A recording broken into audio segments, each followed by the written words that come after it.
Você é que nem eu, curioso, porque olha, eu sou curioso. Tudo que eu vejo diferente, eu quero entender, quero saber por quê, né? Acho que desde criança eu sou assim. Abria a rádio em casa para entender, abria o pitor na tomada, levava choque. E eu fico olhando o Instagram, né? Assim como todo mundo olha, e vejo lá várias fotos. E até que me deparei, né, com algumas fotos, eu falei, mas quem é a pessoa atrás da foto? Quem é a pessoa atrás da câmera? Quais são os sentimentos que essa pessoa tem? Como é que ela faz para ter bom humor, para produzir conteúdo, né? Eu lembro que o palhaço, muitas vezes, ele está fazendo todo mundo rir e chorando por dentro. Será que isso também acontece?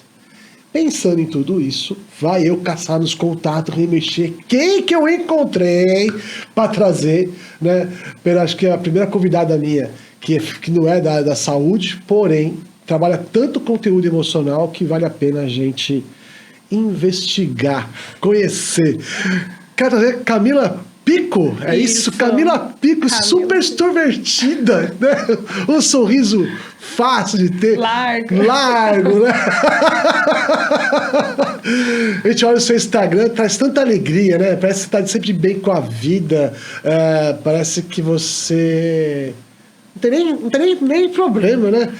Recentemente eu vi você na Europa e vejo você em quadros de programas de TV aberta e vejo você participando como atriz em quadros em teatro. E parece que é tudo tão fácil que você faz, né? Flui tão bem, né? Quem é você de verdade por trás de todo esse glamour todo? Quem é a Camila Pico? Bom, a Camila Pico hoje tem 34 anos. Né, eu vim aí de uma carreira de auditoria, né, eu sempre trabalhei com auditoria, desde que eu me formei em contabilidade. Auditoria tem muito a ver com o lado racional. Isso. E você foi pro lado mais artístico. Isso. Por quê? E são duas funções bem diferentes. Totalmente. Porque eu era de uma parte de auditoria contábil, depois eu fui para auditoria de controles internos. Então, assim, nada a ver com o meio artístico.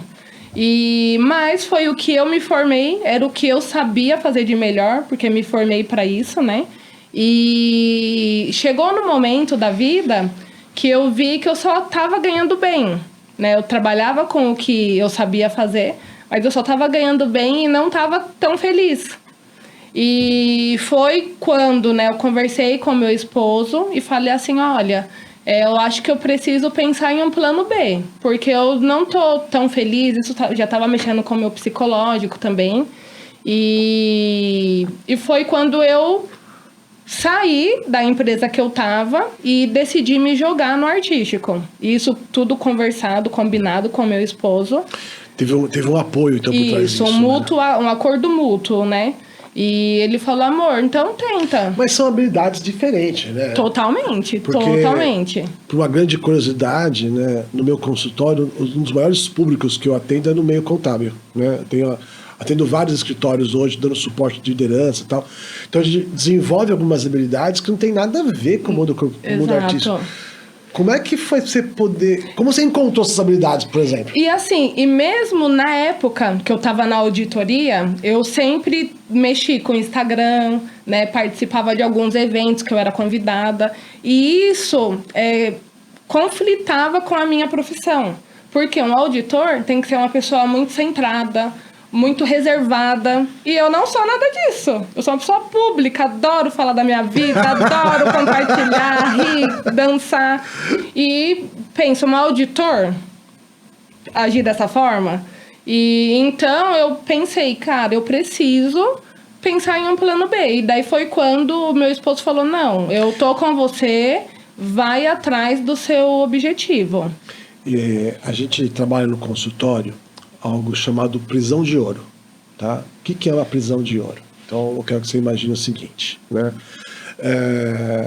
Você tem tudo, então você tem carro, casa, você tem conforto, só que você é obrigado a ficar dentro de um quadradinho. Sim. Né? Então, recentemente, saiu uma matéria falando dos hiper ricos, que eles... É uma nova forma de escravidão, que eles pagam 4 vezes mais para uma pessoa trabalhar para eles, só que tem que viver a vida deles, né? E a pessoa não consegue sair do emprego porque o salário, o dinheiro, ele é importante, né? Então ela fica... Só que também ela está infeliz naquilo, porque aquilo não é uma prisão para ela. Então, a gente chama de prisão de ouro, porque você tem... É uma prisão em sua volta, tudo é bom, e se você sai, você cai no abismo. Sim. E toda mudança de comportamento passa por um vazio, né? Por isso que quando eu tive acesso à sua história, eu fiquei muito impactado, porque, primeiro assim, né, é difícil a gente desenvolver habilidades que tá dentro, que foge da nossa prisão de ouro. Segundo, né, como você teve coragem para sair? Já entendi que você teve apoio da família, isso é importantíssimo, sem apoio a gente não consegue. Como é que, primeiro assim, faz sentido o termo prisão de ouro para você, né? E segundo, como você faz para sair disso? E terceiro, você passou por algum vazio? Olha... Complexo, né? Complexo, mas faz todo sentido. Eu passei, sim, por essa parte da prisão de ouro. Mas, enquanto eu estava passando por isso, eu sempre estava pensando ali no plano B. Porque mesmo eu empregada, eu pensava... Como eu simplesmente quero sair sem pensar em um plano B? Eu comecei a fazer uma segunda graduação. Então não foi assim. Eu vou sair hoje. Saiu. Não, mais ou menos 1 ano e meio antes de eu sair, de fato, de eu ser desligada da empresa, eu comecei a fazer uma nova graduação em Relações Públicas. Para quê? Que é uma faculdade que eu poderia atuar em comunicação, marketing, publicidade e propaganda e jornalismo, que tem tudo a ver com esse meio que eu amo viver, que é a parte de TV, sabe? E como você descobriu isso? É de mim, eu sempre fui assim. Algumas pessoas falam, né? A Camila é muito exibida. A Camila sempre quer ver uma câmera, ela tá lá na frente, querendo estar lá, sabe? Querendo chamar atenção. E assim, celular, eu toda hora aqui gravando, quer gravar tudo. Então assim, eu sempre fui assim, é de mim, sabe? Existe uma teoria que fala que a gente tem que entender, né, quais são as nossas habilidades e transformar isso em oportunidade. Então, é mais ou menos isso. Eu vi que isso era o meu forte, só que eu ainda não sabia como usar isso ao meu favor. Eu falei, então eu vou começar essa nova graduação para daqui a um tempo eu tentar conseguir um estágio, sabe? Alguma coisa nesse meio. E aos pouquinhos eu vou chegar no meu objetivo, né? Que é ser uma repórter, tá em uma emissora de TV, sabe? Conseguir ali ser assistente de palco em algum programa de TV, que era o que eu idealizava. E daí, nesse meio do caminho, veio o meu desligamento da empresa que eu tava. E foi o momento de eu sentar com meu esposo e falar assim... Virou verdade. Agora virou verdade, então agora você pega e investe no que você quer.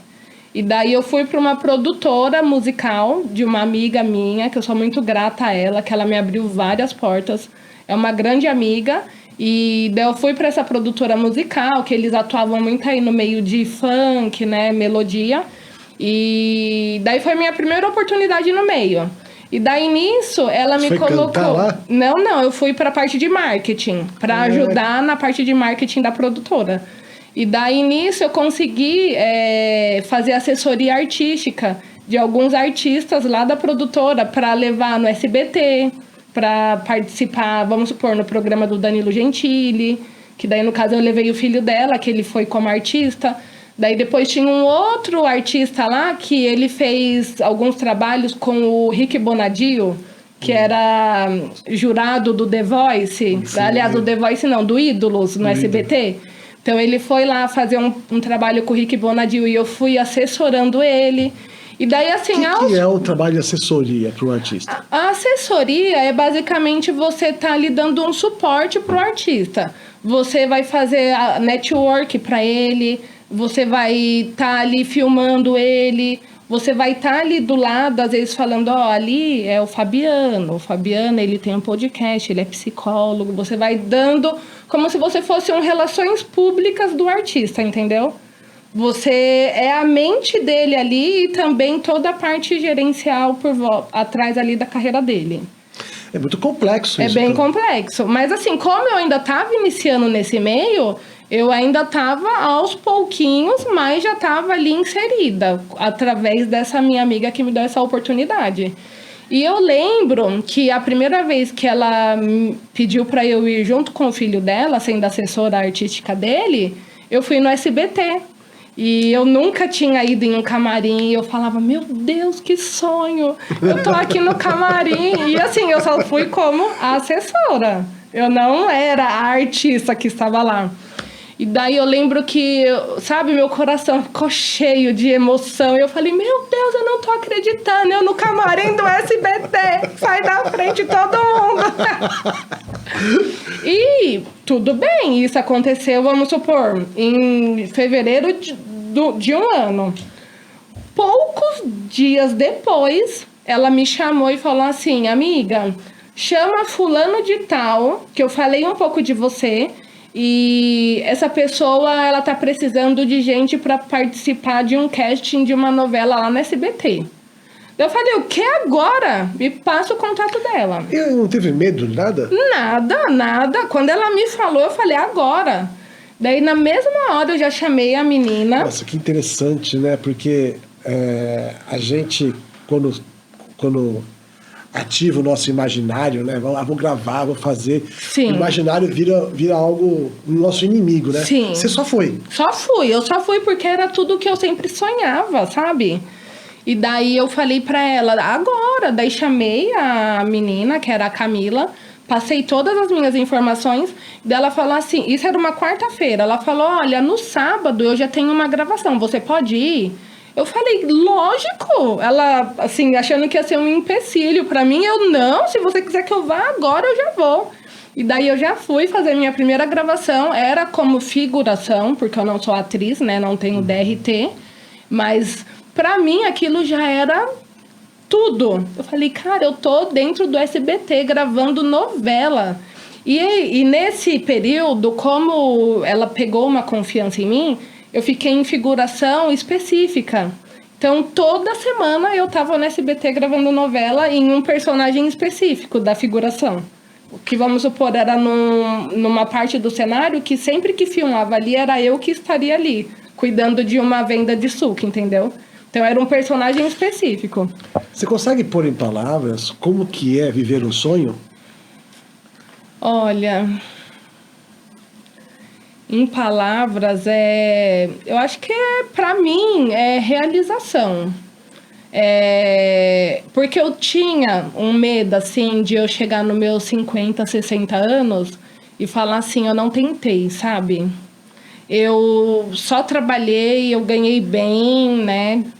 Sou muito grata a ter passado por isso, mas o meu medo era, eu não tentei ser feliz no que eu amo. E hoje, graças a Deus, né, tendo passado por esses momentos que eu atuei aí na TV, né, em programas de televisão, eu falo, se... É até um pouco forte isso que eu vou dizer, mas se eu morrer hoje, eu morro feliz. Porque eu realizei meu sonho, sabe? De estar na TV, de participar de programas de TV, de estar na novela, coisa que eu idealizava e achava que nunca ia acontecer. Cientificamente falando, a felicidade ela é interpretativa, né? E eu tenho muita dificuldade de... Quando faz terapia, você passa mais ou menos por 3 processos, tá? Mais ou menos porque cada ser humano é diferente. O primeiro, a gente vai tirar você do seu trauma, né? Por exemplo, você está com uma obesidade, que é uma coisa que a gente quer conversar com você. Sim. Então a gente tira você do seu trauma. Segundo, a gente entra com psicoeducação, para entender o mecanismo do cérebro, como a gente funciona, como você vai se proteger, né, de pensamentos intrusivos e tal. E terceiro, a gente ensina a ser feliz. Porque quando a gente dava alta para o paciente, depois de sair do trauma, ele voltava com outra queixa. Então a gente começou a ensinar a psicoeducação para que ele não entrasse em mais trauma, porque o trauma não é o fato em si. O trauma é a sua interpretação perante o fato. Exemplo, uma colisão traseira, tá? Aí você fala assim, graças a Deus tenho seguro para isso. 0 trauma. Interpretação 2. Meu Deus do céu, se fosse o caminhão eu tinha morrido. trauma. Então você entra com psicoeducação para não gerar Entendi. novos traumas. O paciente voltava para o consultório. Quando a gente começou, né, a ensinar a pessoa a ser feliz, ele não volta mais para o consultório. Então a felicidade é interpretativa. E todo mundo no consultório me pergunta o que é ser feliz. E eu tenho uma dificuldade de pôr em palavras porque é uma interpretação. Vendo você falar de felicidade, como você define o que é felicidade? Olha, para mim, a felicidade é você poder estar em lugares que você sempre almejou e sonhou e viver assim na totalidade, com alegria, sabe, com o coração leve. Porque, fazendo um parâmetro, né, da Camila, que atuava com a auditoria e ganhava bem, mas tinha um coração às vezes frio, sabe, ansiosa ali por viver coisas que ela sempre sonhou em viver e não conseguia. E daí depois, fazendo um parâmetro com a nova Camila, que conseguiu transitar por esse meio artístico e sentir essa totalidade da felicidade, eu acho que é isso, é a plenitude, né, de você estar ali completo em alegria, né, em realização, não só em certo ou errado, bom ou mal, feliz ou triste. Eu acho que é plenitude mesmo. Sabe como a gente chama isso no consultório? O poder da presença. Você está completo no exato momento que as coisas estão acontecendo. Porque a sensação que eu tinha quando eu passei por esse momento era como se eu estivesse flutuando, sabe? Flor. Quando você só tá indo e parece que tudo tá acontecendo ao mesmo tempo, parece que o universo tá conspirando para você, porque uma coisa chamava a outra. Ao mesmo tempo que eu fui fazer assessoria do filho dela no SBT, passou um tempo, aliás, passou alguns dias, eu já comecei a fazer a novela no SBT. Depois passou um tempo, eu comecei a ir de caravana em alguns programas, e às vezes as pessoas até falavam, vai, o que ela tá fazendo lá de caravana? Em programa, perdendo tempo. Só que foi indo de caravana que eu consegui minha primeira oportunidade de aparecer no programa do Ratinho. Que eu falo, a oportunidade, ela encontra a gente em movimento e no caminho. Isso é lindo, porque nosso podcast chama Mente em Movimento. Então, né? você tá entendendo? E um grande perigo que existe, eu até falei isso nos outros episódios, é quando a pessoa confunde esperança com espera. Exato. Então, assim, eu tinha isso muito firme na minha cabeça. Não adianta eu ficar sentada aqui achando que vão me ligar ou vão me chamar. Eu preciso estar em movimento. E mesmo num dia ocioso ali, que eu estava indo numa caravana, eu poderia estar em casa ou fazendo outras coisas.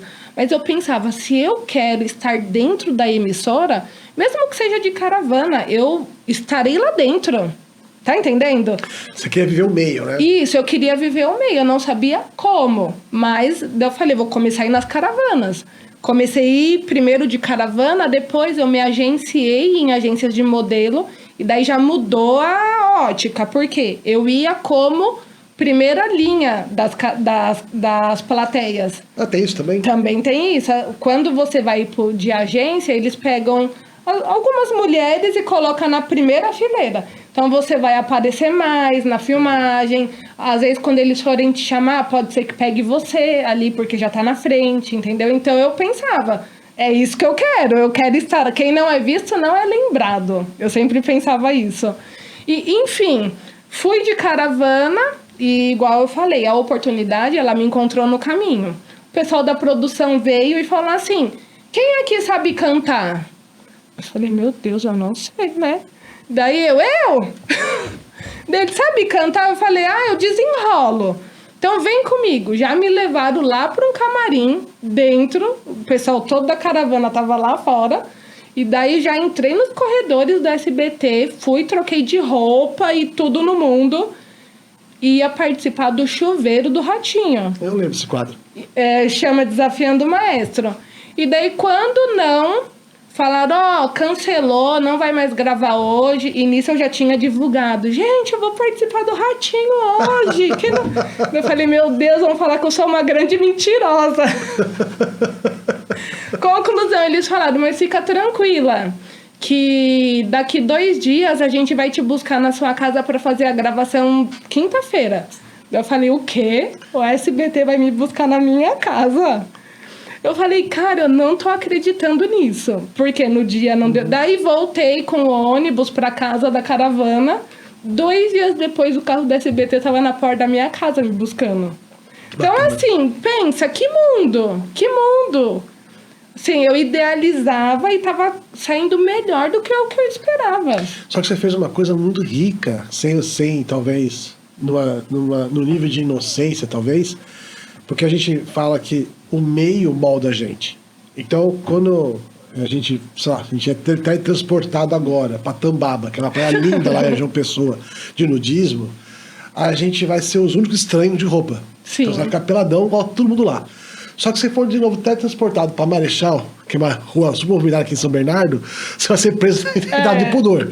Então, o meio, ele molda a gente. Molda. Né? E você, talvez, numa inocência até, você já ficou no meio que era o meio que você queria. Sim. E o meio foi te moldando. Exato. Você tinha essa conexão, você tinha esse conhecimento, ou realmente você foi inocente ali? Não, eu já fui intencional, porque foi igual eu falei pra ti. Eu me coloquei aí nessas caravanas porque eu falei, quem não é visto não é lembrado. Então eu vou começar a estar ali para, vamos supor, alguém da produção me ver, eu ir fazendo networking ali dentro, conexões, sabe, contatos, e o principal, isso eu sempre deixei muito certo na minha cabeça e no meu coração. Não farei nada que fira os meus princípios, a minha ética, a minha moral. Sou uma mulher casada. Então, assim, o meu caminho é esse. Nem que atalho, ele demore mais, não tem atalho. Não tem atalho. Porque às vezes a gente ouve, né? Ah, TV, não sei o quê. Não. Se eu tiver que demorar para chegar, eu vou demorar, mas eu vou por esse caminho, o caminho certo. E foi assim, e foi acontecendo. Aos poucos, uma coisa ia chamando a outra. E daí nisso, nessa outra agência de modelo que eu tava, ele falou assim, Camila, vai ter um teste para um outro programa do Tirolipa. Você quer ir? Eu falei, eu quero. Daí ele me colocou no teste junto com a minha mãe. Daí ela participou comigo, a gente passou e, assim, no geral foi um caos. Mas era a ideia do programa. Porque você vai lá, você vira um personagem.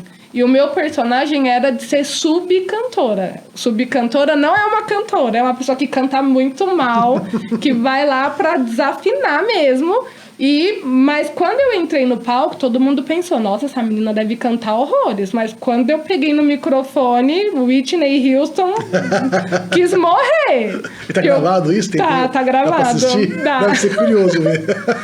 Enfim, mas era a ideia do projeto. Porque era um programa de humor, entendeu? Pra gerar esse engajamento reverso ali. Nossa, ela canta muito mal. Mas não é pra qualquer pessoa que vai frequentar esses lugares que vai ter esse holofote que você teve. Sim, exatamente. Né? E também não posso falar que você deu sorte, que não foi sorte. Não. Sabe por quê? Eu acho que também não é sorte. Porque eu falo muito isso. Muitas pessoas não teriam coragem de fazer o que eu fiz. Porque Noé, quando ele estava construindo a arca, ele era louco. Até vir o dilúvio. E eu, enquanto eu tava ali tentando, essa menina é louca, ela quer se aparecer. Só que daí quando começou a acontecer, Camila, como que você fez? Me ajuda. Olha, agora você tá gravando novela, não sei o que, olha, tá no programa, como que eu faço pra ir também? Sabe, aquela doida falou que ia conseguir e conseguiu. É você mais ou menos isso, entendeu? Você tocou no ponto agora, você tocou em espiritualidade. Você acha que a espiritualidade te ajudou também? Total. Assim, eu no meu Instagram, eu falo, né? Eu sempre jogo pro universo. Pra mim é Deus, né? Mas pra não sempre gerar ali pra algo específico de alguma religião, eu falo, gente, joga pro universo, sabe? A fé, no que você acredita. Mas acreditem, sabe? Emanem. Porque a gente sempre vai receber de volta aquilo que a gente joga, eu penso. Exato. Joga no universo, nas pessoas, né? O que você quer deixar de legado nas pessoas? Isso é meu propósito de vida. Se amanhã eu não estiver aqui, o que eu deixei no Fabiano? O que eu deixei com esse podcast, entendeu? Nas pessoas. Então, é mais ou menos isso que eu penso. E para mim, a minha base sempre vai ser minha fé. A fé traz força, né? Ela me traz pro meu eixo, entendeu? Algumas vezes eu acho que é natural, a gente acaba se perdendo em pensamentos, em ações, mas chega aquele momento que você precisa se recolher, realinhar o trajeto, e para isso tem que ter a fé, tem que ter ali o seu eixo para você voltar. Quando você fala que você tem que voltar para dentro de si e realinhar, é que a gente fala muito no consultório sobre higiene mental. Porque a gente pensa muito bobeira. Muito. Né? E esses pensamentos hoje, que na ciência fala pensamento intrusivo, né? E o Brasil hoje é o campeão mundial de pessoas com ansiedade. Então, tanto que tem muito... Antigamente, nos anos 2010, a gente via muito boteco aberto. No 2026, você vê muita farmácia aberta. Né? Então, você vê como o nosso país é um país ansioso. E voltar para dentro de si e ter essa higiene mental que você falou, usando a espiritualidade, é entender que pensamento é seu de fato, que pensamento colocaram na sua cabeça e aonde você quer chegar. Sim. Então, eu acho que isso é voltar para si.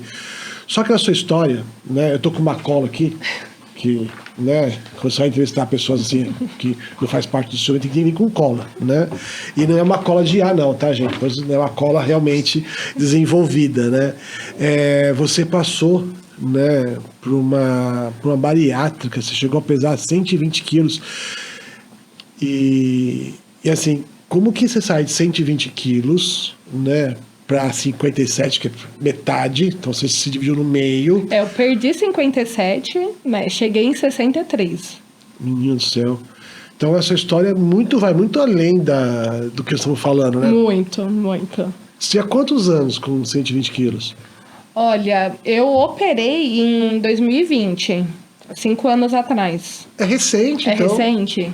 Ó, pra você ter uma noção, eu operei uma semana antes de estourar a pandemia. Se eu demorasse mais uma semana, eu não ia operar, porque tava fechando tudo, Sim. Só os casos de Covid urgente tava sendo atendido. Enfim, e pra mim, assim, eu falo hoje que foi a melhor decisão da minha vida, operar. É uma cirurgia invasiva, mudou muita coisa, né, no meu organismo, mas principalmente fez uma nova Camila, uma nova mulher. Eu renasci das cinzas. Esse processo todo de você sair do trabalho e ir para o mundo artístico foi antes da cirurgia ou foi pós-cirurgia? Foi pós. Então, porque isso tem basicamente 2 anos que aconteceu toda essa mudança. Ah, é tudo 2 anos. É tudo muito recente. Muito recente, muito recente. Então eu dei sorte, né, em começar a te entrevistar no começo, Sim. né? Porque daqui mais 2 anos você tem que pagar sua cachê. Eu vou ficar famosíssima. Com esse carisma todo, eu não duvido, não. As pessoas hoje, elas estão precisando de motivos para sorrir, né? Sim. E você traz muito isso. Eu já sorri nesses E assim, entrevistas. o que eu sou muito grata de tudo isso que aconteceu na minha vida é quando eu recebo um direct de uma pessoa falando assim, cara, hoje meu dia tá sendo melhor por causa de você. Ou, nossa, tô esperando seus stories pra eu me alegrar, porque a sua alegria me contagia, sabe? Então, pra mim, isso é muito gratificante. Deixa eu te provocar agora, tá? Uma provocação, até porque o meu canal é muito voltado para saúde mental, e você fez a bariátrica. A bariátrica, em resumo, para quem não passou por esse processo, nada mais é que você tirar o corpo, a cabeça de um corpo obeso e colocar a cabeça do corpo magro. E se você mantém o mesmo comportamento, o corpo magro vira corpo obeso. Exato. Né? Depois de 2 anos feita a sua cirurgia bariátrica, você pode voltar a engordar. Né? Então ela tem um limite aí. Assim como também essas caretas emagrecedora, você emagrece e você volta a engordar. Sim. Tá? Só que todo obeso, ele tem uma doença, ele tem um perfil de personalidade, vamos falar assim, né? Que é a compulsão. Tá? Ninguém engorda se não é compulsivo.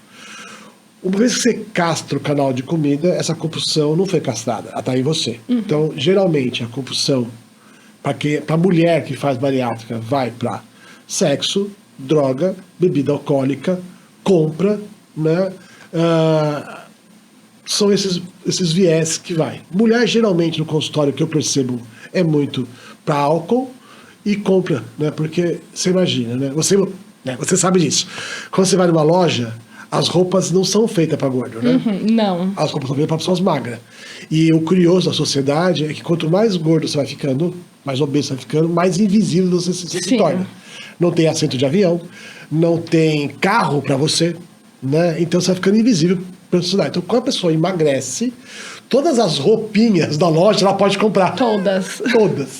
E aí vira uma compulsão gigante, que geralmente a mulher, né? Ah, mas e o homem? Tá? O homem, ele vai mais para sexo e cachaça, tá? A cachaça tá presente nos dois. Por que a cachaça? Porque a cachaça passa. A comida tem um bloqueio. Sim. O líquido passa mais rápido pelo estômago, Perfeito. né? Por isso que a cachaça tá nos dois. O homem mais sexo, a mulher mais compra. Você passou por isso? Sim. Eita, né?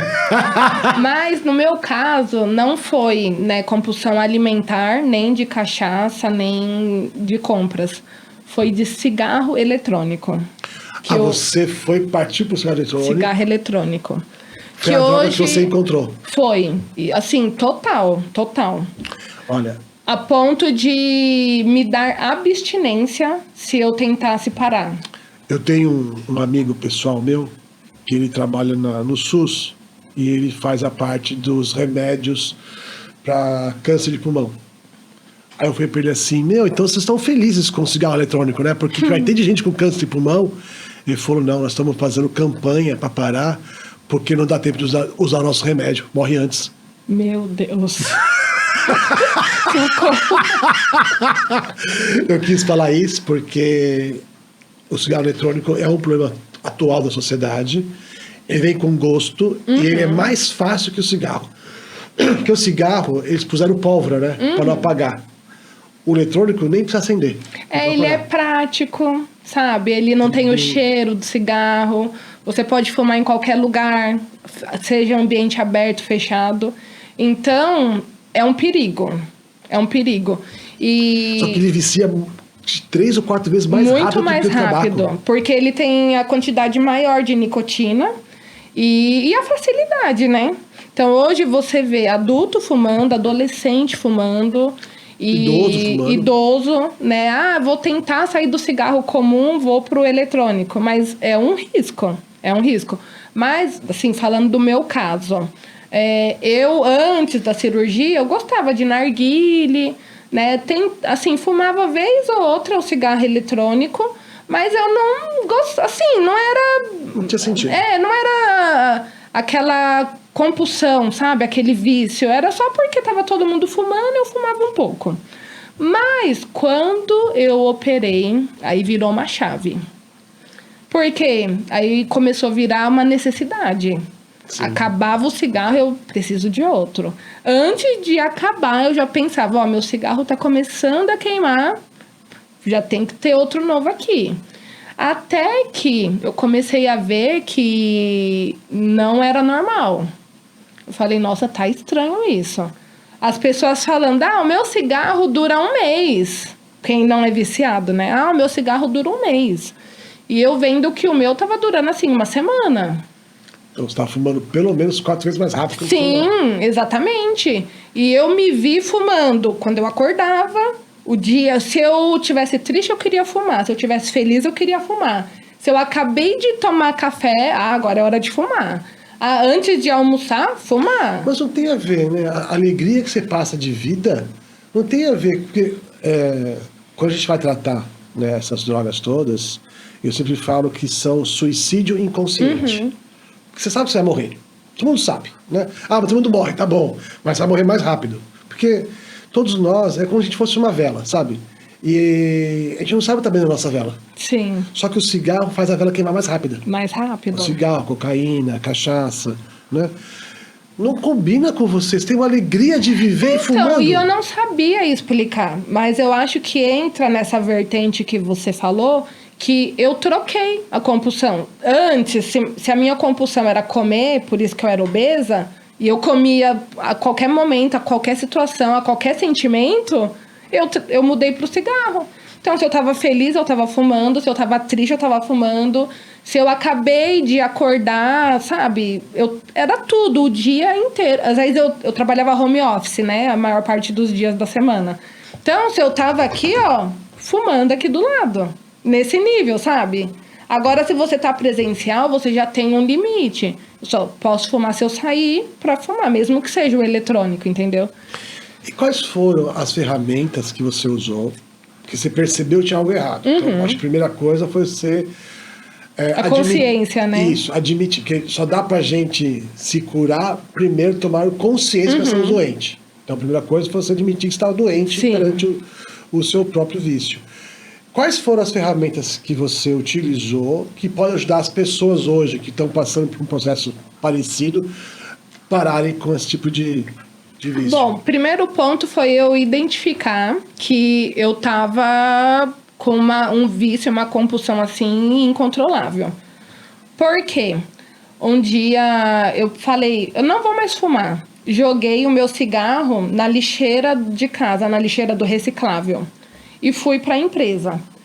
Quando eu tava na empresa, começou a me dar uma vontade, uma tremedeira. O corpo pede, né? Isso, como se eu tivesse em abstinência. Eu falei, meu Deus do céu, eu preciso do meu cigarro. E daí já tava quase dando a hora de eu ir embora, né, no final do expediente. Eu fui para casa muito rápido, que eu trabalhava lá na Liberdade, em São Paulo. Eu sei que eu cheguei muito rápido em casa. E eu falei, tomara que meu esposo não tenha jogado lixo reciclável fora. Porque eu sei que meu cigarro tá lá e eu preciso dele. Eu preciso dele. Se tiver, e eu acho que até se tivesse dentro do lixo mesmo, que não fosse reciclável, eu acho que eu tinha pego. Com certeza. Eu abri a porta de casa, fui na lixeira, vi que ele tava lá, peguei. Daí baixou aquela adrenalina. Daí nesse momento eu falei, cara, eu tô viciada nisso. E daí foi onde eu tive o meu start. Daí eu comecei com terapia. Na terapia não tava tendo, assim, êxito.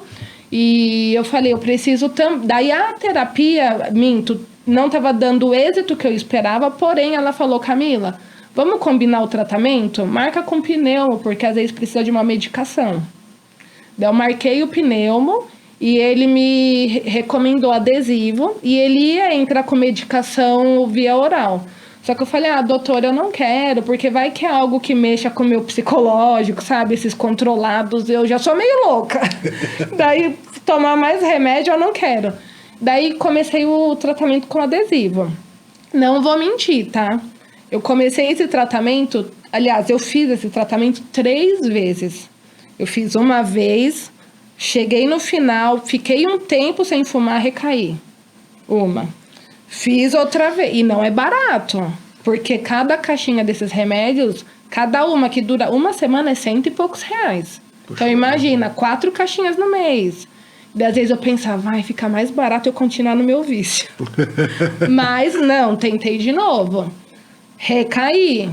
Daí, na 3ª vez, eu falei assim, agora não tem mais conversa. Que legal, a sua persistência levou você, entre aspas, a uma cura, porque você não está curada, tá? Eu vou explicar. A persistência levou você para a sua cura, levou você para o seu sonho. Sim. É a persistência. É a persistência. E daí, nessa 3ª vez, eu fiz o tratamento agora no final do ano, né? E daí eu falei... A partir do início de 26, eu não vou fumar mais. E desde então eu tô sem fumar. Vou te dar um toque. Não tem cura para isso. É todo dia, né? É todo dia. E tem uma frase que vai te ajudar muito na sua vida, que é a compulsão continua crescendo mesmo durante a abstinência. Sim. Por isso que quando você vê um idoso fumando... Eles falam assim, para de fumar. Ele fala assim, já parei 4 vezes, eu paro a hora que eu quero. Mas não para mais. Porque ao longo dos anos vai ficando cada vez mais difícil. Então essa decisão de não fumar, de não beber, de não usar droga, é uma decisão diária. Diária. Hoje, só por hoje Só não. por hoje. É uma frase muito conhecida, mas é a frase real. Porque a compulsão continua crescendo durante os picos, né, durante o período de abstinência. Né? A sua história ela passa por várias vertentes, né? Várias. Superação, né? Sonho, Realização. né? E quais são os próximos passos da Camila Pico? Olha, eu falo que minha vida parece uma novela, né? Agora, eu e meu esposo, né, estamos num momento muito diferente, que é a nossa transição aí para a Europa. Você vai embora? Vou embora. Já era para eu ter ido, né? Mas eu não fui ainda definitivo por causa da nossa cachorrinha, que tem que fazer toda a documentação dela, né, pra gente levar. Senão já teríamos ido. Meu esposo já foi. Tem 2 meses que ele já foi. E agora, em agosto, vou eu e a Gigi, minha cachorrinha. Vocês pretendem ir passar um tempo ou você quer ficar pra... Não, é definitivo. Porque ele trabalhava aqui, né, em uma montadora. E daí ele conseguiu uma oportunidade em uma outra empresa lá na Europa. Mas, Camila, como? Meu esposo, ele é brasileiro, mas ele tem dupla cidadania. Legal. Então, ele tinha cidadania espanhola, é um cidadão europeu também. E ele falou, vou começar a procurar, né, alguma oportunidade na Europa. E eu falei, tá bom. Mas assim, sabe quando você não põe muita fé? Eu falei, tá bom. Achando que não ia acontecer. Até que aconteceu.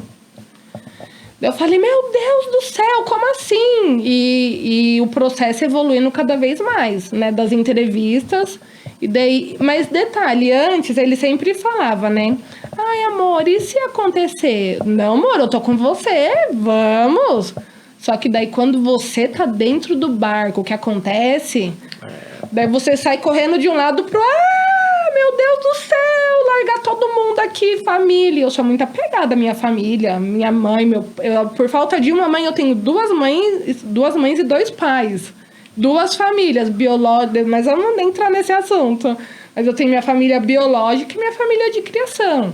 Então, assim, eu pensando, cara, deixa todo mundo aqui, sabe? Pra começar lá de novo, do zero. A gente tinha acabado de reformar nosso apartamento novo aqui. Mas é aquilo. Se Deus mandou, eu obedeço. Numa linguagem mais científica, você não tem medo de viver, né? Eu fiquei um pouquinho com medo, não vou mentir. Você vai com medo mesmo. Mas eu fui com medo mesmo. Porque eu penso, né? Se você pensar demais, você não faz. É isso. Você sabia que o medo imaginário, ele é pior do que o medo real? Ele bloqueia a gente, né? Porque o medo real, vamos supor, você tem medo de barata. Então você é barata. Não é? Então é aquilo. Agora, o medo imaginário é barata voa, barata vai sair pra cima. Então o medo imaginário ele paralisa a gente. Por isso que a gente se permite. Sim. Né? Eu nem ia tocar no assunto, né? Mas você foi adotada com 2 anos? Sim, pelos meus padrinhos. Meus padrinhos, eles são meus tios e padrinhos. Tá. Tios porque minha madrinha ela é irmã do meu pai. Então, ela é minha tia e também meus pais me deram eles para padrinhos, para me apadrinhar. E com 2 aninhos, ela me trouxe aqui para São Bernardo, que meus pais moram lá na Zona Norte, em São Paulo. Ela me trouxe aqui para São Bernardo e desde então eu morei com ela.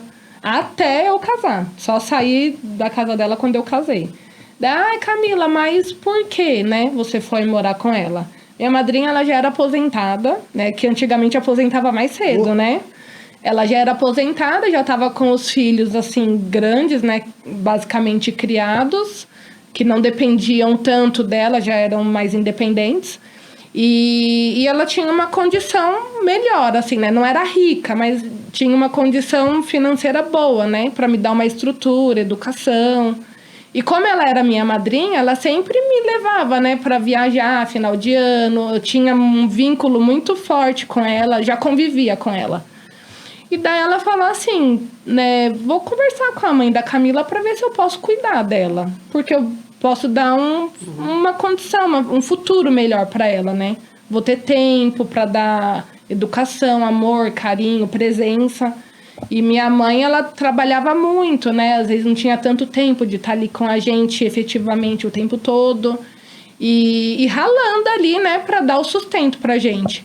E daí ela conversou com a minha mãe e falou: posso levar a Camila para cuidar? Daí ela trouxe eu e minha irmã, a princípio. Trouxe eu e minha irmã. E daí minha mãe falou... Você tem quantos irmãos? Eu tenho os biológicos, eu tenho uma irmã e um irmão. Minha irmã mais velha e meu irmão mais novo. E eu sou a do meio. Ah, você é do meio. E da minha família de criação, que é da minha madrinha, eu tenho mais 3. Que é uma menina e 2 rapazes, que já são mais velhos que eu. Camila, você tinha tudo pra dar errado, né? Tudo. Eu falo que desde pequena, Deus ele tem um olhar especial assim comigo, sabe? Quando eu vejo alguma situação triste na minha vida, que a gente é normal, né? Claro. Igual você fala, eu não vejo tristeza em você. Mas várias vezes eu me pego triste, cabisbaixa. Mas ao mesmo tempo eu falo, Deus ele é tão incrível comigo em vários momentos da minha vida, então, sabe, levanta e bora continuar. Às vezes eu não me permito, né, me abalar porque reclamar às vezes é de barriga cheia, sabe? Mas eu sou ser humano, né? Então... Eu gosto muito de fazer uma ponte entre espiritualidade e ciência, né? Porque eu, como psicólogo, tenho que ser mais cientista, né? E aí, um paciente meu, semana aqui, falou pra mim assim: mas Fabiana, você gosta de gratidão? Não é algo de modinha de Instagram? Tudo tem que ser grato, né? Eu falei, a gratidão, cientificamente, é o exercício que você faz para lembrar as coisas que você tem. Sim. Porque o ser humano, ele sofre mais por aquilo que ele perdeu do que ele vive aquilo que ele tem. Sim. Né? Então, ouvindo você falar, você gerou muita gratidão. Né? Muita. Mas você consegue ser vulnerável, porque você fala assim, eu tenho que ser forte, eu tenho que aparecer. Tem pontos de vulnerabilidade em você? Você permite ser vulnerável? Tem, sim, e algumas vezes eu até compartilho isso com a minha audiência, né? Porque há um tempo atrás eu passei por esse momento de vulnerabilidade e eu falei, gente, eu me perdi de mim. Sabe quando você perde sua alegria, você perde sua essência? Eu não conseguia mais aparecer aqui com aquela alegria que você falou que foi o que marcou em você. Eu falei, gente, o que aconteceu com a Camila? Passei por algumas situações que...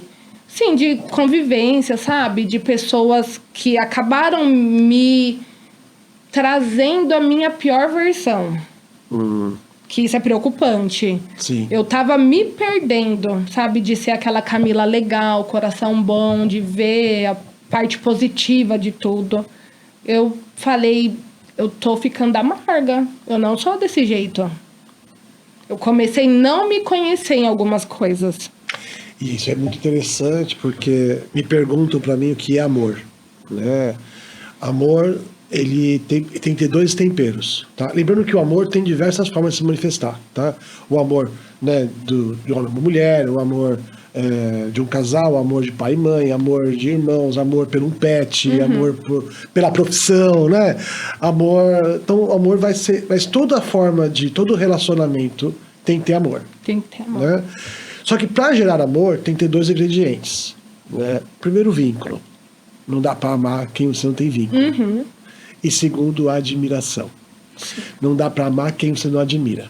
Em qualquer esfera de amor. Então quando você pegou e viu que essa não é a Camila, é sinal que a sua admiração por você estava indo embora. Sim. Então com isso, parte do seu amor próprio também vai indo embora.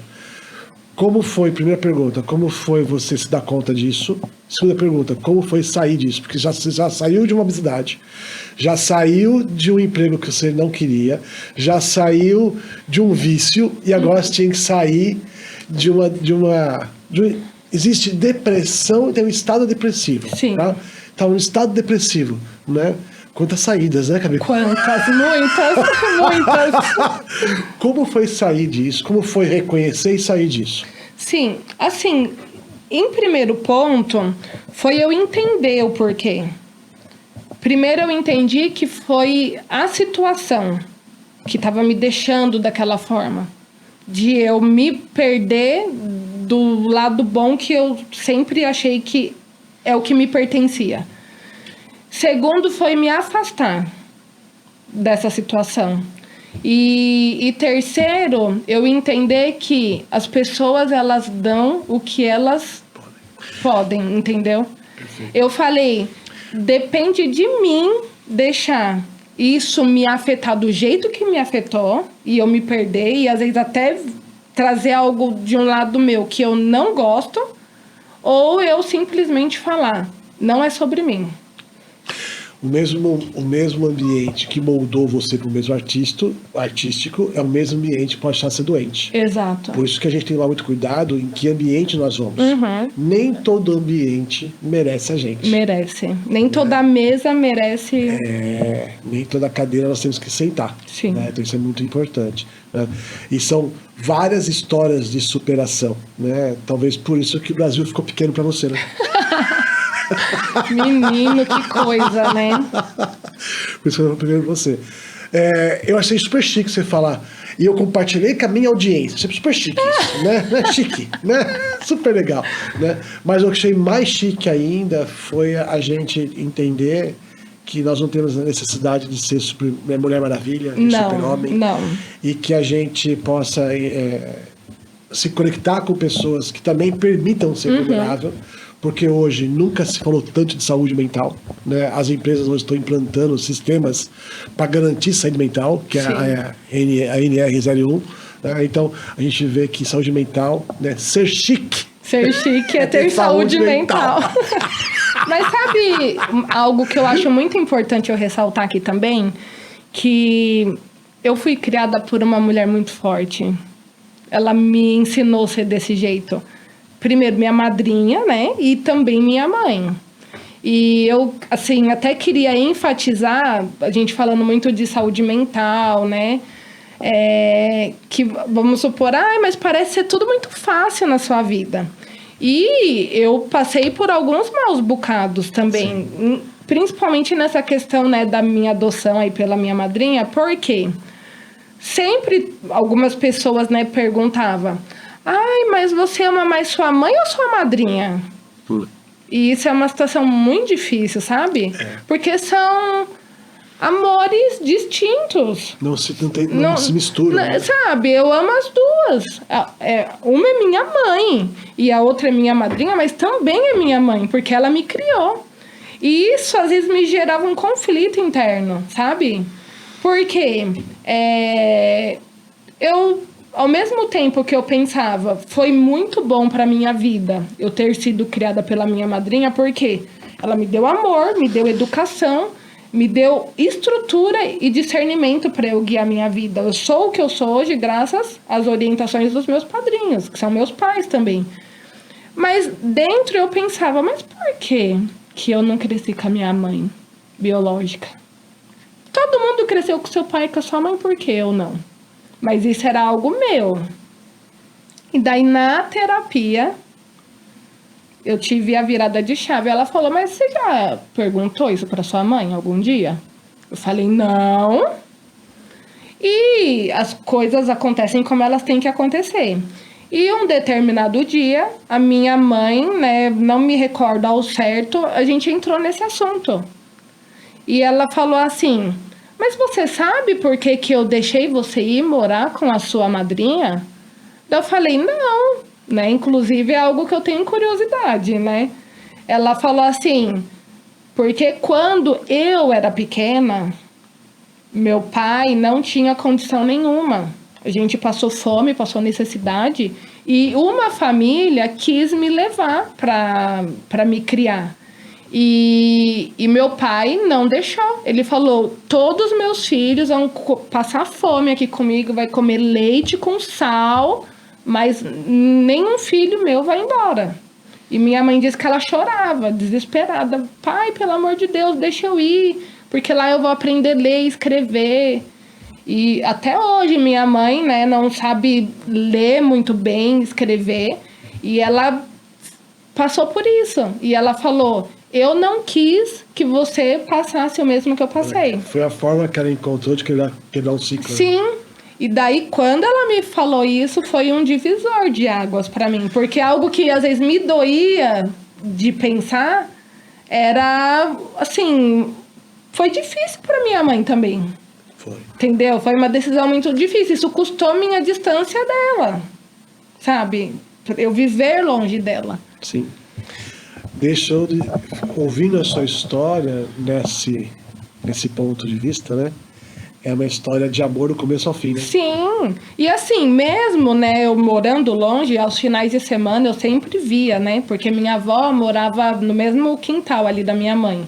Então, como minha avó é mãe da minha madrinha e do meu pai, minha madrinha todo final de semana estava lá, né, na casa da minha avó. Então, eu sempre via minha mãe e meu pai durante a minha vida toda. Então, eu cresci aqui em São Bernardo, mas sempre vendo meus pais. Mas, ainda assim, tinha aquela distância, né? De eu não estar lá com a minha mãe. Perfeito. E eu falo, eu fui criada por mulheres fortes. E graças a Deus, porque senão eu não seria o que eu sou hoje. É uma história muito bonita a sua história. Estamos caminhando para o final. Você quer deixar o último recado? Você quer deixar a última mensagem, né? Como chique, né? Você falando isso para suas ouvintes, né? A câmera é sua. Bom, eu quero deixar para a audiência, né? Que cada um, assim, sempre acredite, confie, né, nos seus sonhos. Sempre tenha a ambição boa para a vida, né? Caminhe sem passar por cima de ninguém. E eu acredito que o que é nosso sempre vai encontrar uma forma de chegar até a gente. E sempre coloca Deus na frente, dá o passo que Ele dá o chão e confia. Confia. Isso. Muito bem. Assim terminamos, né? Com essa pessoa maravilhosa que a gente teve a oportunidade de conhecer, de observar, uma pessoa que tinha tudo, mas tudo, né, para não estar aqui, porque o podcast nosso ele sempre traz pessoas que se superaram, pessoas que são inspiração, porque eu acho que o nosso país está precisando de pessoas que nos inspirem. Camila Pickman é uma pessoa de inspiração, é a pessoa que usou a ferramenta com gentileza, amor, acolhimento e uma dose de coragem para chegar onde está chegando. E agora vamos aguardar os próximos capítulos dessa nossa guerreira, que tive o prazer de conversar. Muito obrigado. Obrigado mesmo. Estamos juntos. O prazer foi meu. Obrigada. Show. Realizei meu sonho. Podcast. Vai. Beijo. Um beijo.